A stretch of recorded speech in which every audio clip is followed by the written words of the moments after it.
सबसे पहले तो प्रथम पूज्य देवता भगवान गणेश जी को नमस्कार है। अब मैं आपको बृहस्पतिवार की व्रत कथा सुनाऊंगी, आप ध्यान से सुनिए।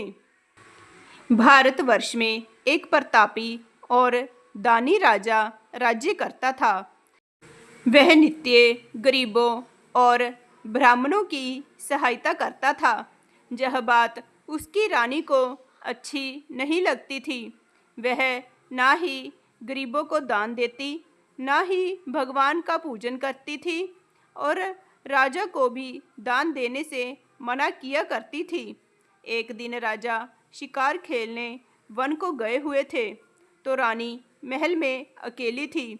उसी समय बृहस्पति देव साधु वेश में राजा के महल में भिक्षा मांगने के लिए गए और भिक्षा मांगी। रानी ने भिक्षा देने से इनकार कर दिया और कहा, हे साधु महाराज, मैं तो दान पुण्य से तंग आ गई हूँ। मेरे पति सारा दिन धन लुटाते रहते हैं। मेरी इच्छा है कि हमारा सारा धन नष्ट हो जाए, फिर ना रहेगा बांस, ना बजेगी बांसुरी। साधु ने कहा, देवी, तुम तो बड़ी विचित्र हो। धन संतान तो सभी चाहते हैं, पुत्र और लक्ष्मी तो पापी के घर भी होने चाहिए। यदि तुम्हारे पास अधिक है तो भूखों को भोजन दो, प्यासों के लिए प्याऊ बनवाओ, मुसाफिरों के लिए धर्मशालाएं खुलवाओ। जो निर्धन अपनी कुंवारी कन्याओं का विवाह नहीं कर सकते, उनका विवाह करवा दो। ऐसे और भी कई काम हैं जिनके करने से तुम्हारा यश लोक परलोक में फैलेगा। परंतु रानी पर उपदेश का कोई प्रभाव नहीं पड़ा। वह बोली, महाराज, आप मुझे कुछ न समझाएं। मैं ऐसा धन नहीं चाहती जो हर जगह बांटती फिरूं। साधु ने उत्तर दिया, यदि तुम्हारी ऐसी इच्छा है तो तथास्तु। तुम ऐसा करना कि बृहस्पतिवार को घर लीपकर पीली मिट्टी से अपना सिर धोकर स्नान करना, भट्टी चढ़ाकर कपड़े धोना। ऐसा करने से तुम्हारा सारा धन नष्ट हो जाएगा। इतना कहकर वे साधु महाराज वहाँ से अलोप हो गए। साधु के अनुसार कई बातों को पूरा करके रानी को केवल 3 बृहस्पतिवार ही बीते थे कि उसकी समस्त धन संपत्ति नष्ट हो गई। भोजन के लिए राजा का परिवार तरसने लगा। तब एक दिन राजा रानी से बोला कि हे रानी, तुम यहीं रहो, मैं दूसरे देश को जाता हूँ, क्योंकि जहाँ पर सभी लोग मुझे जानते हैं, इसलिए मैं कोई छोटा कार्य नहीं कर सकता। ऐसा कहकर राजा परदेश चला गया। वहाँ वह जंगल से लकड़ी काट कर लाता और शहर में बेचता। इस तरह वह अपना जीवन व्यतीत करने लगा। इधर राजा के परदेश जाते ही रानी और दासी दुखी रहने लगी।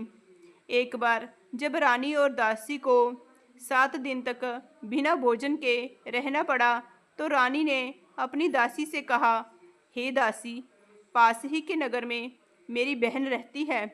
वह बड़ी धनवान है, तू उसके पास जा और कुछ ले आ, ताकि थोड़ी बहुत गुजर बसर हो जाए। दासी रानी की बहन के पास गई। उस दिन गुरुवार था और रानी की बहन उस समय बृहस्पतिवार व्रत की कथा सुन रही थी। दासी ने रानी की बहन से अपनी रानी का संदेश दिया, लेकिन रानी की बड़ी बहन ने कोई भी उत्तर नहीं दिया। जब दासी को रानी की बहन से कोई उत्तर नहीं मिला तो वह बहुत दुखी हुई और उसे क्रोध भी आया। दासी ने वापस आकर रानी को सारी बात बता दी। सुनकर रानी ने अपने भाग्य को कोसा। उधर रानी की बहन ने सोचा कि मेरी बहन की दासी आई थी, परंतु मैं उससे कुछ नहीं बोली, इससे वह बहुत दुखी हुई होगी। कथा सुनकर और पूजन समाप्त करके वह अपनी बहन के घर आई और कहने लगी, हे बहन, मैं बृहस्पतिवार का व्रत कर रही थी। तुम्हारी दासी मेरे घर आई थी। परंतु जब तक कथा होती है तब तक ना तो उठते हैं और ना ही बोलते हैं। इसलिए मैं भी नहीं बोली। कहो दासी, क्यों गई थी? रानी बोली, बहन, तुमसे क्या छिपाऊं? हमारे घर में खाने तक को अनाज नहीं है। ऐसा कहते कहते रानी की आंखें भर आई। उसने दासी समेत पिछले 7 दिनों से भूखे रहने तक की बात अपनी बहन को विस्तार पूर्वक बता दी। रानी की बहन बोली, देखो बहन, भगवान बृहस्पति देव सबकी मनोकामना को पूर्ण करते हैं। देखो, शायद तुम्हारे घर में अनाज रखा हो। पहले तो रानी को विश्वास नहीं हुआ, पर बहन के आग्रह करने पर उसने अपनी दासी को अंदर भेजा तो उसे सचमुच अनाज से भरा एक घड़ा मिल गया। यह देखकर दासी को बड़ी हैरानी हुई। दासी रानी से कहने लगी, हे रानी, जब हमको भोजन नहीं मिलता तो हम व्रत ही तो करते हैं, इसलिए क्यों ना इनसे व्रत और कथा की विधि पूछ ली जाए ताकि हम भी व्रत कर सकें। तब रानी ने अपनी बहन से बृहस्पतिवार व्रत के बारे में पूछा। उसकी बहन ने बताया, बृहस्पतिवार के व्रत में चने की दाल और मुनक्का से भगवान विष्णु जी का पूजन करना चाहिए। केले की जड़ में पूजन करें तथा दीपक जलाएं, व्रत कथा सुनें और पीला भोजन ही करें। इससे बृहस्पति देव प्रसन्न होते हैं। व्रत और पूजन विधि बताकर रानी की बहन अपने घर को लौट गई। 7 दिन के बाद जब गुरुवार आया तो रानी और दासी ने व्रत रखा। गुड़साल में जाकर चना और गुड़ लेकर आई। फिर उससे केले की जड़ तथा विष्णु भगवान का पूजन किया। अब पीला भोजन कहाँ से आए, इस बात को लेकर दोनों बहुत दुखी थी। क्योंकि उन्होंने व्रत रखा था, इसलिए बृहस्पति देव उनसे प्रसन्न थे। इसलिए वे एक साधारण व्यक्ति का रूप धारण कर 2 थालों में सुंदर पीला भोजन दासी को दे गए। भोजन पाकर दासी प्रसन्न हुई और फिर रानी के साथ मिलकर भोजन ग्रहण किया। उसके बाद वे सभी गुरुवार को व्रत और पूजन करने लगी। बृहस्पति देव की कृपा से उनके पास फिर से धन संपत्ति आ गई, परंतु रानी फिर से पहले की तरह आलस्य करने लगी। तब दासी बोली, देखो रानी, तुम पहले भी इस प्रकार आलस्य करती थी।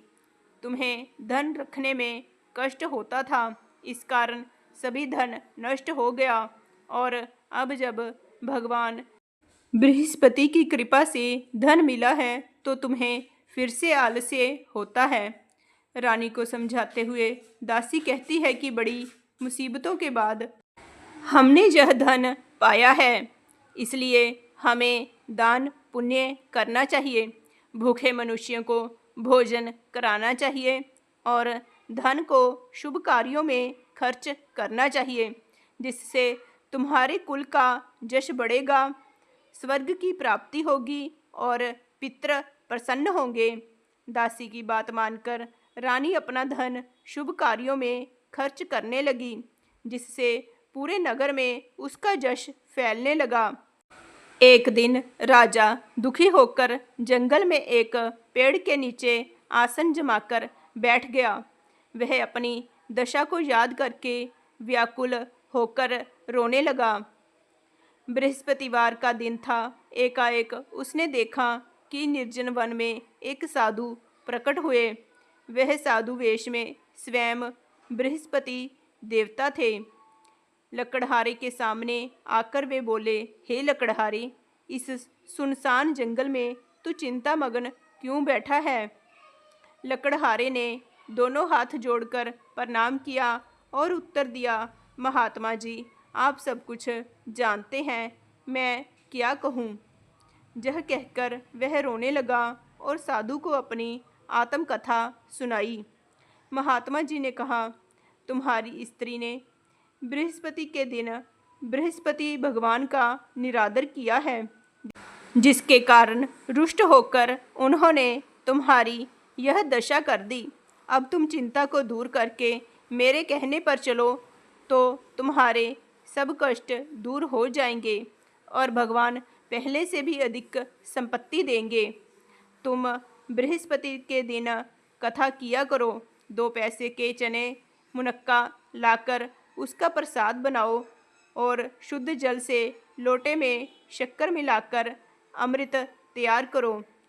कथा के पश्चात अपने सारे परिवार और सुनने वाले प्रेमियों में अमृत व प्रसाद बांटकर आप भी ग्रहण करो। ऐसा करने से भगवान तुम्हारी सब मनोकामनाएं पूरी करेंगे। साधु के ऐसे वचन सुनकर लकड़हारा बोला, हे प्रभु, मुझे लकड़ी बेचकर इतना पैसा नहीं मिलता जिससे भोजन के उपरांत कुछ बचा सकूं। मैंने रात्रि में अपनी स्त्री को व्याकुल देखा। मेरे पास कुछ भी नहीं जिससे मैं उसकी खबर मंगा सकूं।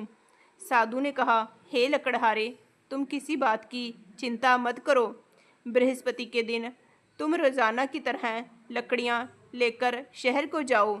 तुमको रोज से दुगना धन प्राप्त होगा, जिससे तुम भली भांति भोजन कर लोगे तथा बृहस्पति देव की पूजा का सामान भी आ जाएगा। इतना कहकर साधु अंतर ध्यान हो गए। धीरे धीरे समय व्यतीत होने पर फिर वही बृहस्पतिवार का दिन आया। लकड़हारा जंगल से लकड़ी काटकर किसी शहर में बेचने गया। उसे उस दिन और दिनों से अधिक पैसा मिला।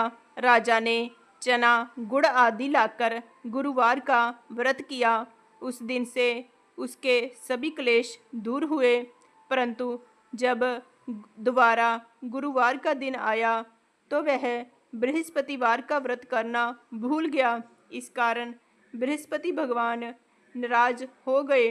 उस दिन उस नगर के राजा ने विशाल यज्ञ का आयोजन किया तथा शहर में यह घोषणा करा दी कि कोई भी मनुष्य अपने घर में भोजन ना बनावे, ना ही आग जलावे। समस्त जनता मेरे यहाँ भोजन करने आवे। इस आज्ञा को जो ना मानेगा उसे फांसी की सजा दी जाएगी। इस तरह की घोषणा संपूर्ण नगर में करवा दी गई। राजा की आज्ञा अनुसार शहर के सभी लोग भोजन करने गए, लेकिन लकड़हारा कुछ देर से पहुंचा, इसलिए राजा उसको अपने साथ घर ले गए और ले जाकर भोजन करा रहे थे तो रानी की दृष्टि उस खूंटी पर पड़ी जिस पर उसका हार लटका हुआ था। वह वहाँ पर दिखाई नहीं दिया। रानी ने निश्चय किया कि मेरा हार इस मनुष्य ने चुरा लिया है। उसी समय सिपाहियों को बुलाकर उसको कारागार में डलवा दिया। जब लकड़हारा कारागार में पड़ गया और बहुत दुखी होकर विचार करने लगा कि ना जाने कौन से पूर्व जन्म के कर्म के कारण मुझे यह दुख प्राप्त हुआ है, और उसी साधु को याद करने लगा जो कि जंगल में मिला था। उसी समय तत्काल बृहस्पति देव साधु के रूप में प्रकट हुए और उसकी दशा को देखकर कहने लगे, अरे मूर्ख, तूने बृहस्पति देव की कथा नहीं की, इस कारण तुझे दुख प्राप्त हुआ है। अब चिंता मत कर। बृहस्पतिवार के दिन कारागार के दरवाजे पर 4 पैसे पड़े मिलेंगे। उनसे तू बृहस्पति देव की पूजा करना, तेरे सभी कष्ट दूर हो जाएंगे। बृहस्पतिवार के दिन उसे 4 पैसे मिले। लकड़हारे ने कथा कही। उसी रात्रि को बृहस्पति देव ने उस नगर के राजा को स्वप्न में कहा, हे राजा, तुमने जिस आदमी को कारागार में बंद कर दिया है वह निर्दोष है, वह राजा है, उसे छोड़ दो। रानी का हार उसी खूंटी पर लटका है। अगर तू ऐसा नहीं करेगा तो मैं तेरे राज्य को नष्ट कर दूंगा। इस तरह रात्रि के स्वप्न को देखकर राजा प्रातःकाल उठा और खूंटी पर हार देखकर लकड़हारे को बुलाकर माफ़ी मांगी और लकड़हारे को योग्य सुंदर वस्त्र आभूषण देकर विदा कर दिया। बृहस्पति देव की आज्ञा अनुसार लकड़हारा अपने नगर को चला गया। राजा जब अपने नगर के निकट पहुंचा तो उसे बड़ा आश्चर्य हुआ।